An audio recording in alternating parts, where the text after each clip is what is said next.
Well, what are stressors? Something or anything that causes a state of strain or tension.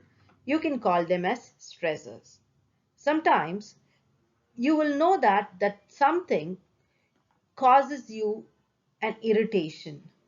So that which causes the release of stress hormone is also called as a stressor. Now, this stressor can be classified into psychological stressors and physiological stressors. Totally, there are two broad categories. So let's see what are the psychological stressors. Depression, anxiety, anger, restlessness. Sometimes you will feel unmotivated or you're not able to focus, you cannot sleep, and there's some constant worry. You feel your mind is racing. There's something running on in your mind. There might be problems with your memory or concentration, and sometimes it leads you to take some bad decisions. Anything that is concerned with the mind is a psychological stressor. Now, physiological stressors are those unrealistic beliefs and expectations. Too much of worrying.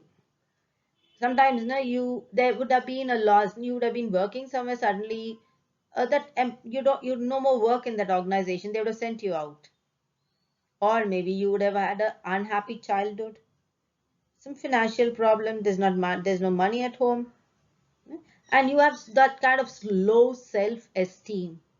Sometimes it's related to your exams also. So the two broad categories of stressors are psychological stressors and physiological stressors. Now, if you're going to look into the psychological stressors, the common stressors are depression, anxiety, whatever I've said. Okay. And likewise, physiological stressors, common physiological stressors are those unrealistic belief, expectations, etc. Whatever you see here on the slide. Now let's look into the different types of stressors. The first one is the ripple effect stressor.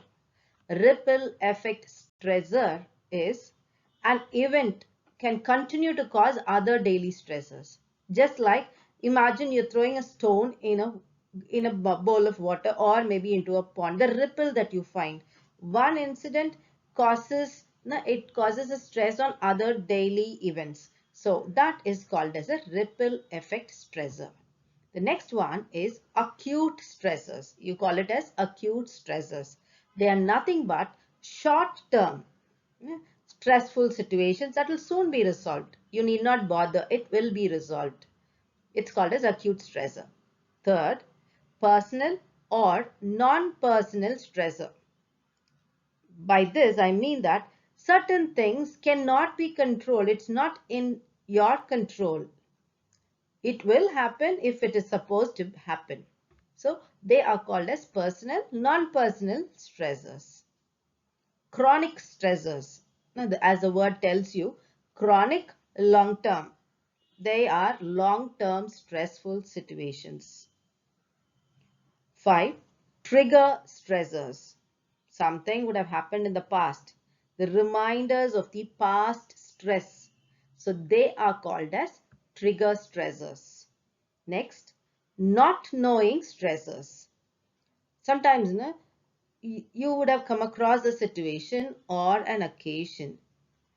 You would not know who, what, when, where, or how that thing happened. But yet, it will be a cause of concern. It will be causing stress to you. Finally, daily hassles. These are all minor annoyances that happen daily. Every other day, something or the other, people we meet or something happens, and these are all called as daily hassles, and these are also one of the stressors. Thank you.